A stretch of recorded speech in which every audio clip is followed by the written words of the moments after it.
Naranjos, hello and welcome to City Breaks Seville, Episode 3, the Cathedral, the Giralda and Santa Cruz. I grouped those three places together. They seem to be the main places to visit once you've been to the Alcazar, which we dealt with last week, and because taking the three of them together allows an episode in which we can talk about the three cultures that make up Seville, or the history of Seville, namely the Christian, the Arabic and the Jewish. So, the cathedral then. I think the main thing I want to stress about that is its absolutely ginormous enormity. Why is it so big? It's said, of course, that it's not by chance. It was built to celebrate the taking back of Seville from the Moors by the Christians, and so they very much wanted to stamp their own mark on the city, make it clear that they were back in charge now, and the Moors had been chased away. When the Christians first took Seville back in 1248, in fact, they decided to use the mosque as a church, but by 1401 they decided to knock it down and build their own church on the same site. They were so excited by this idea that legend has it that they said to one another, quote, "Let's construct a church so large that future generations will think that we were mad." Well, I think when you take one look at it, you've certainly got to agree that size is one of its main features. You could argue that it's the largest church in the world. If you measure these things by volume, I think that is in fact the case. So there it is, to give it its full title, the cathedral de Santa Maria de la Sede, along with the Alcazar, one of the two most visited sites in the whole of Seville, and the trio of buildings, Cathedral, Giralda, Alcazar, forming a World Heritage Site. So, the plan for the episode then. I'll have a brief look at the history of the building, a very short rundown about some of the things to see when you visit the cathedral. That could obviously run to episode after episode, but intending to keep that quite brief, just give one or two pointers. Have a look at the outside of the building as well. It'll be an excuse to go to the Patio de los Naranjos, the orange patio, and the Giralda. But look too at the surrounding area, particularly in the direction of the little part of the city known as Santa Cruz. And unfortunately, looking at that will involve mentioning that terrible Spanish word, the Inquisition.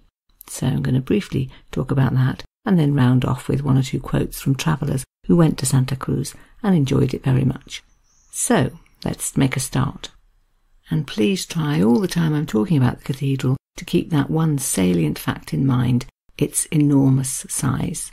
Just to help along with that, I'm going to read a quotation from Théophile Gautier, a Frenchman who visited in the mid-19th century and found his own way of expressing how absolutely massive it was. He wrote, quote, "It is a hollow mountain. Notre Dame de Paris could walk without bending her head down the central nave, which is of a terrific height." And just to set the scene a little further, a second quotation from the 19th century, from 1828 in fact, when Washington Irvine went to visit, and when he was very impressed with the cathedral, and wrote down the fact that he really didn't think he'd seen anywhere more beautiful. His actual words went as follows: "I do not think altogether I have ever been equally delighted with any building of the kind. It is so majestic, ample and complete, sumptuous in all its appointments, and noble and august in all its ceremonies." So let's go back to the beginning and just talk a little bit about the building of the cathedral. As I said, there was a mosque on this site that was built in the late 12th century, but when the Christians took Seville back in 1248, they used it as a church for a period, actually of over 100 years, until something happened which made them rethink. And that was in 1356, an event known in many of the history books as, quote, seismic eruptions, so an earthquake, and that damaged the mosque and really provided a spur to think that it would have to be pulled down and rebuilt. Work began in 1401, the prayer hall was demolished, but they left some parts. So the courtyard, for example, which had been outside the mosque, the way that you approached it, the place where you stopped to wash and purify yourself before going in, that was left standing. That's what's now called the Patio de los Naranjos. The northern gate was left. That was the original entrance to the mosque. That wasn't damaged, so they left it standing. That's the gate which is now called the Puerta del Perdón, the gate of forgiveness. So they gave it a Christian name, a Spanish name, but they left it standing. And the other part that was left, because it was also undamaged in the earthquake, was the tower. referred to by Richard Ford, who wrote a handbook to Spain after travelling the length and breadth of the country in the 1830s. He referred to this tower as, quote, the great tower from whence the Mueddin summoned the faithful to prayer. It was left, in fact, as a place to summon the faithful to prayer, but instead this time by more Christian means, i.e. it was turned into a bell tower, known today as the Giralda. So the big main part of the building was torn down, but they used the same base, the rectangular base of the old mosque, to build the new building, but they made sure that it was much higher, much taller. I saw in the rough guide this was described as a bid by the Christians to express, quote, conquest and domination, really make it clear that something bigger and better had come along. It's the pride of Seville that they can claim this is the world's largest cathedral. Said to be so if you measure it by volume, although certainly you can argue that St. Paul's in London or St. Peter's in Rome are bigger if you measure by some other means. Anyway, dispute its size you certainly can't, especially when you read that by the time it was completed in the early 16th century, 1506, it had no fewer than 7 naves and, wait for it, 80 interior chapels. And that brings us nicely to the problem of, oh my goodness, if you go to visit, where are you going to start and how long are you going to spend there? I've decided to give just a very brief rundown of a very few places and things inside that I thought were unmissable and not spend hour after hour detailing every painting, sculpture, piece of gold and silverware, etc. So if you start with the very churchy bits, I think everyone would agree that the must-see wow moment is the Capilla Mayor, so the big chapel, the main focal point inside, where the altarpiece is. The world's biggest altarpiece, in fact. Again, possibly one or two other churches would dispute that, depending how you measure it, but it's certainly right up there with the greatest. It's the place in the cathedral referred to in the Lonely Planet guide as the jewel of the cathedral. Begun in 1482, it's a massive display of gold and gilt and polychromed wooden carvings. Over 1,000 carvings, in fact, all biblical figures, many of them done by the Flemish sculptor Peter Dancart, for whom this was really his life's work. Sadly, he died before it was actually finished, so it was completed by other people, but he's always credited with the bulk of the work. And right in the centre, if you look carefully, you might see a tiny silver-plated image of the Virgin Mary, the Virgen de la Sede, she being the cathedral's patron. Good place to have your binoculars, actually, because you can't get right inside. There's a grille in front to stop you getting too close, and if you want a really good look at some of the statues, then I think binoculars might be the way to go. Or, of course, a camera with a good zoom lens. Okay, so that's one place you probably want to see. I just mentioned that there are 80 chapels in this building. Where are you going to start in choosing which ones to go and see? I think a lot of people would agree that perhaps the one to head for is the Capilla Real, or the Royal Chapel. Am I actually the only person who's only just realised that Real Madrid means Royal Madrid, as in football team? Anyway, the Royal Chapel. And the reason you might want to go there is because it contains a silver urn with the remains of Ferdinando III.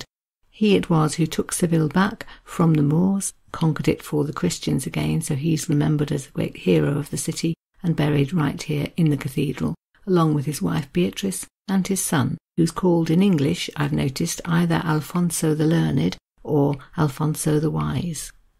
Given that there are presumably another 79 chapels I haven't mentioned, I had a look through the cathedral's own guidebook, which runs to 96 pages of lovely colour photos and quite a lot of text, to see what chapel perhaps they would recommend, and I noticed that in a chapel called the Chapel of St. Hermangild, there is what they describe as, quote, without doubt the finest tomb in Seville Cathedral.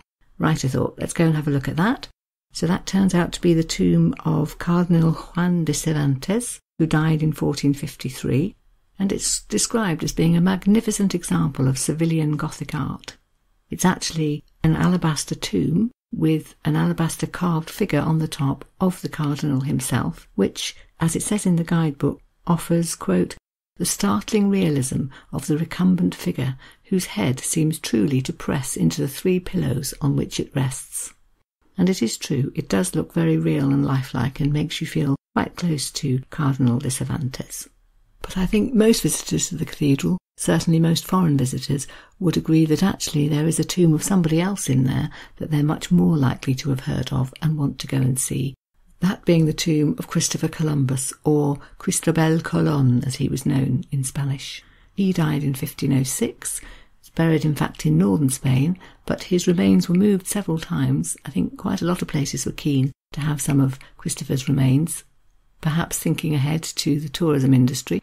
Anyway, there was some dispute about whether it really is him that's buried here or not. In fact, we're lucky in the 21st century that we can start finding out some of these things. DNA tests were done, and the result was the suggestion that actually some of the bones buried there are indeed his, others probably aren't. It would also seem to be the case that although some of him is buried here, not all of him is, and the idea is that the rest will be somewhere else, possibly in the Bahamas, possibly some at the monastery in Patio, across the other side of the river in Seville. But anyway, this is certainly a massive, impressive memorial to him, a huge tomb held aloft by 4 figures which represent the 4 kingdoms of Spain, they being Leon, Castile, Aragon and Navarre. And definitely a corner of the cathedral where you will see people clustered all the time, clicking photos, etc. I'm going to talk much more about Christopher Columbus in the next episode, when we'll be talking about Seville's Golden Age.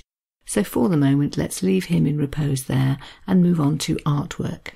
Another problem: where to start with the artwork in the cathedral? There must be thousands and thousands of pieces of work, paintings and sculptures and gold and silverware and goodness knows what else. So I've picked out just 3 places or 3 things that I think perhaps I would go and have another look at if I went again. Firstly, I chose what I think might be the most civilian painting in the whole cathedral, and that's one by Goya, his painting of Santas Justa y Rufina, so the saints Justa and Rufina, who are the patron saints of the city of Seville.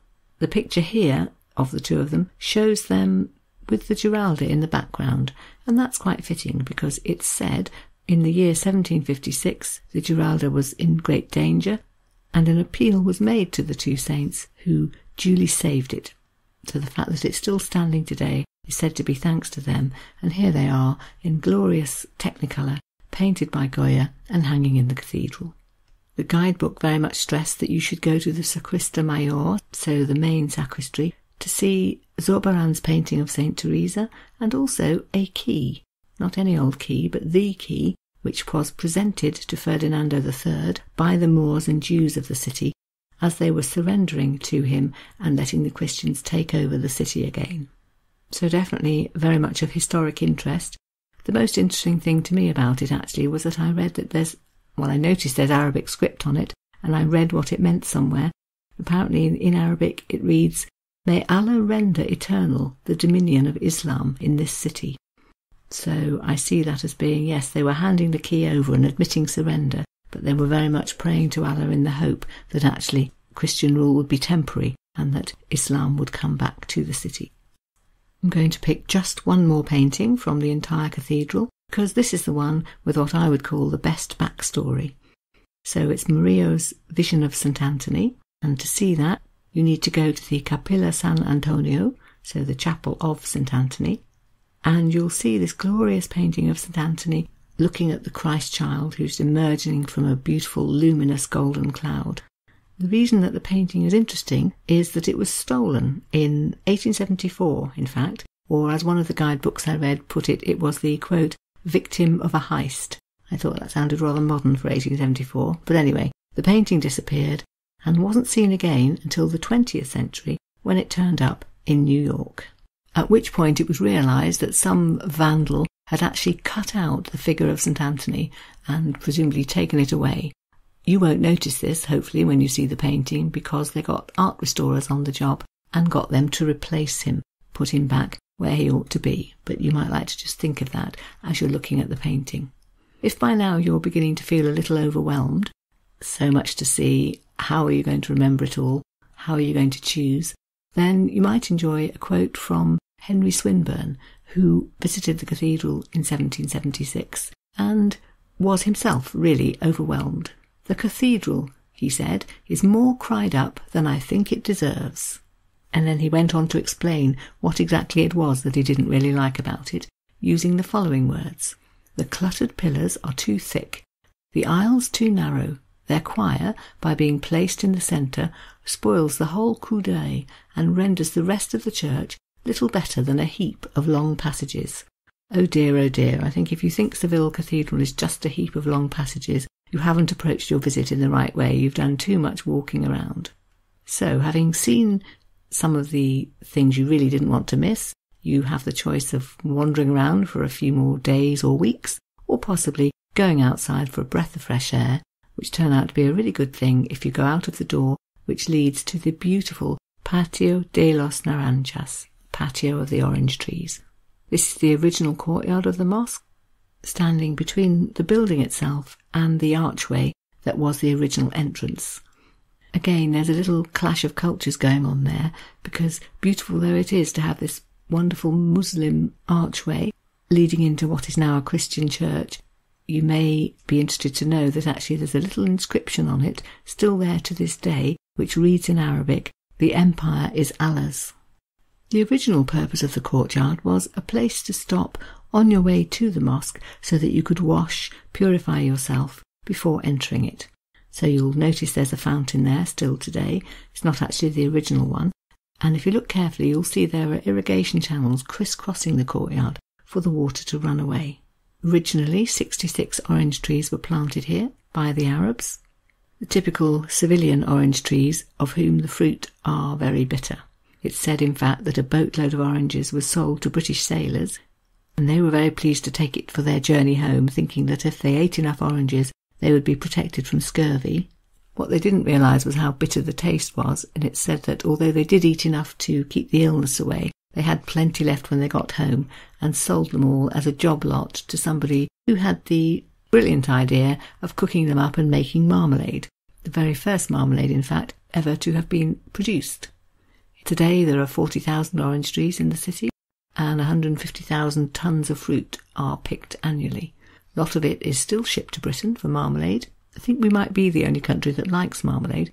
The rest of you don't know what you're missing. It's said, sadly actually, that marmalade sales are falling, tastes are changing. People either don't eat so much as they used to, or they prefer not proper marmalade made with much sweeter oranges. Anyway, the result of that is that some of these lovely oranges are now apparently used for fertiliser. Okay, and the third part of the cathedral, other than the building itself and the courtyard, that we want to linger over a little bit is the bell tower, the Giralda, the only other part, aside from the archway and the courtyard, of the original mosque.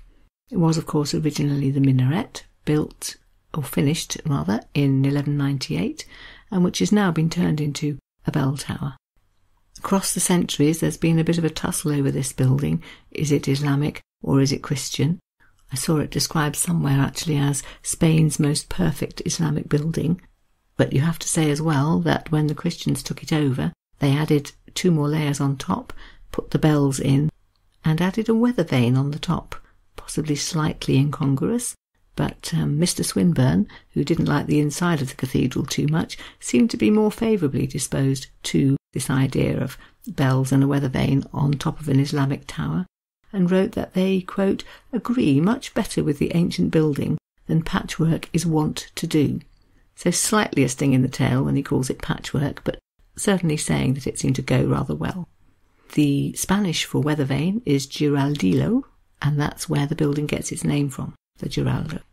A 20th century travel writer, Jan Morris, who visited, stressed the Islamic aspect of the building, writing about, quote, the massive pink tower of the Giralda above Seville Cathedral, which is one of the supreme monuments of Muslim engineering.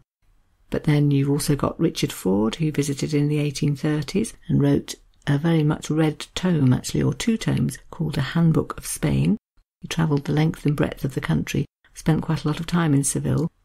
And one of his comments on the Giralda was about the reverence with which the bells are treated, the fact that they're treated, as he put it, quote, almost as persons. He explained that they were baptised before being hung, using what he referred to as a peculiar oil, and each one is christened and named after a saint, so very much the Christians stamping their mark again on this building. Anyway, whichever you think, I think most of us would agree that, as so many other places in Seville, it really is a blend of both cultures. But whatever conclusion you come to, I think most people would agree that it is a beautiful 104 metres worth of tower, richly decorated with geometric patterns, rather pink in tone and therefore especially beautiful at sunset, and with its gentle ramps that go up the inside, so wide and so easily sloped that in the 12th century, when it was finished, horsemen could ride right to the top of the tower. So it's certainly a reminder of the days of Moorish Seville, when the caliph at the time, one Abu Yaqub Yusuf, built a tower which I'm sure he instructed architects and builders was meant to last, but which he probably didn't realise would make it through the various earthquakes and all the other things that have happened in Seville right into the 21st century and become a World Heritage Site. Leaving the cathedral then, I'd like to go on a little trip to the very close by area known as Santa Cruz, one of Seville's best known areas, an old part of the city, a labyrinth of tiny cobbled streets. You might know that its name, Santa Cruz, actually means Holy Cross, and that makes it sound very much like a Christian area, but actually that again belies reality, because originally when it was built, it was the city's Jewish area, was in fact one of the biggest concentrations of Jews in the whole of Spain. They lived here very much a part of the city until the 15th century, when the Inquisition happened. There was an edict in 1492, just exactly the year when Isabella and Ferdinand were going to great lengths to make Spain back into a Catholic country. Also the year, of course, when Columbus set off from southern Spain to conquer new territories. But alongside all of this went the feeling that the Jewish faith threatened the purity of the Catholic religion. The wording of the edict and the actions that followed was such that over the next few years, up to 400,000 Jews fled Spain, realising that they were no longer welcome and not likely to be safe there. Seville, I'm afraid, was really the headquarters of the Spanish Inquisition, a movement called by the traveller Richard Ford, quote, a tribunal of bad faith, bigotry, confiscation, blood and fire. A terrible period during which those not willing to confess their Christian faith, or those who tried to but weren't believed, were sentenced to death by burning. In the last 20 years of the 15th century, it's thought that up to 10,000 people were burned alive for that very reason, some of them actually on the steps of Seville Cathedral, and nearly 100,000 more were imprisoned for the same crimes. We keep seeing reminders of the Islamic occupation of Seville. There's less really to remind of the Jewish people who lived there, except that in 2012 a museum was opened called the Centre for the Interpretation of Judaism. It's in Santa Cruz, and that really does bear witness to all the time that they spent living there. If you go to visit, you can see items from Sephardic culture from the area. You can see manuscripts on the Inquisition.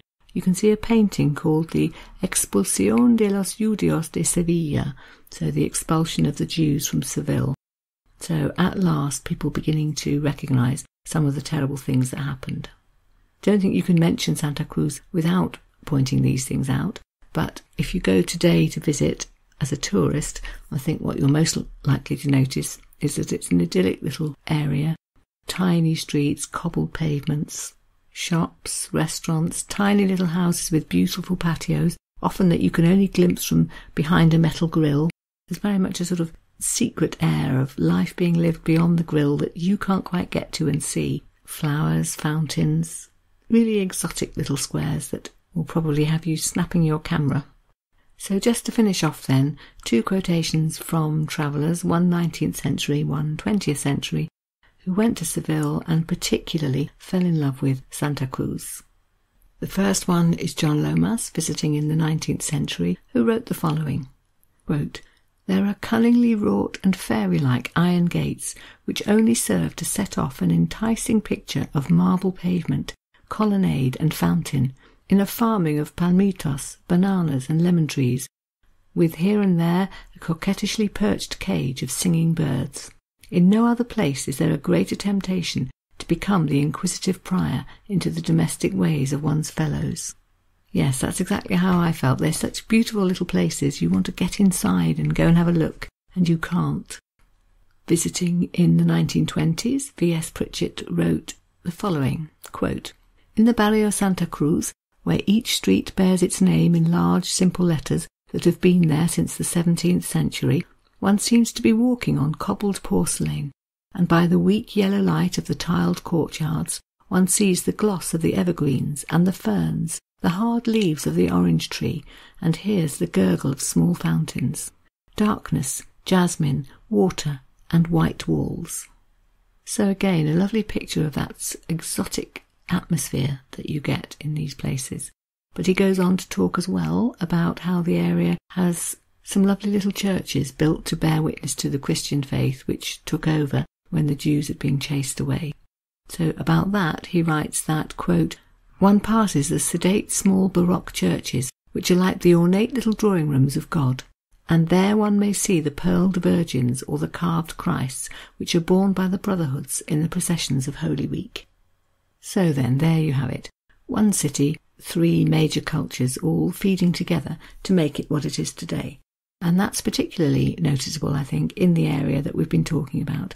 If you look at the cathedral, the Giralda, Santa Cruz, you really have got Christianity, Islam and Judaism all mingling, layer on layer, just in a few small streets in an area you could walk round in perhaps half an hour.